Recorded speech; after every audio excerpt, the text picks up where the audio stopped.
Goeiemôre en weer eens baie welkom hier saam met ons by ons oggendoordenkings tyd. Dankie dat jy hierdie week weer saam met my deurgestap het en gekyk het die Ou Nuwe Testament, hoe ons die twee bymekaar bring en hoe ons vandag beter af is.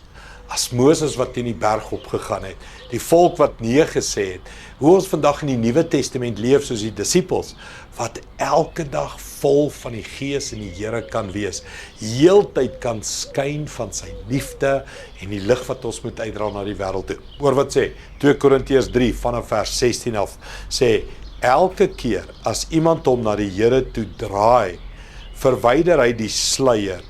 Die Here dui hierop die Gees, en waar die Gees van die Here is, heers daar vryheid. Hy sê elke keer as ons na die Here toe draai, nou mens, hier is die uitnodiging, draai elke oggend na hom toe, net elke dag, nee, jy hoef nie 'n supermens te wees nie, jy hoef net 'n goeie mens een dag te wees. En weet jy wat, môreoggend as jy wakker word, as jy weer net 'n goeie mens daai een dag, net een dag op slag, maar hoe? Draai na Jesus toe. Sê, Here, U het vir my gesterf, U roep my, U stuur my, U vul my nou weer met die krag en die liefde, dis binne in my.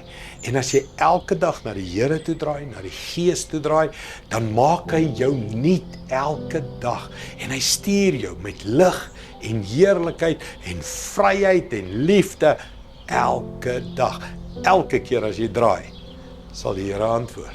So mens, ons verskoning is maar eintlik, ons draai nie na hom toe nie. Ons probeer in ons eie krag, nee. Ons probeer sterk wees, ons probeer beklei en ons verloor fokus en ons gaan vir die wêreld en ons gaan vir dit en ons gaan vir dat. Eenvoudig. Draai net terug na Jesus toe. En hy sal jou help om te skyn. Kom ons bid dit saam. Hemelse Vader, baie dankie vir die uitnodiging. Draai net elke keer terug na my toe. En ek sal oor jou skyn, ek sal jou sonde vergewe, ek sal jou sterker maak, ek sal jou help om te oorwin, en ek sal, elke keer as jy na my toe draai, sal die Gees jou vry maak en nuut maak. Maar Here, U het dit so gedoen met Moses, hulle moes elke dag manna gaan optel in die woestyn. Here, ons kan nie een keer draai en dink ons gaan vir 'n week okay wees nie. Ons kan nie een keer tot bekering kom, of een keer ons hand opsteek, of een keer bid en dink nou is ons gesort vol life nie. Elke keer, elke dag draai ons. Dankie daarvoor, Here, ons doen dit nou ook. Dankie vir hierdie dag, in Jesus naam. Amen. Dankie liewe vriende, ek sien jou weer môre ons eredienste, volg dit op al die platforms, en is lekker dat jy so saam met ons geestelik groei.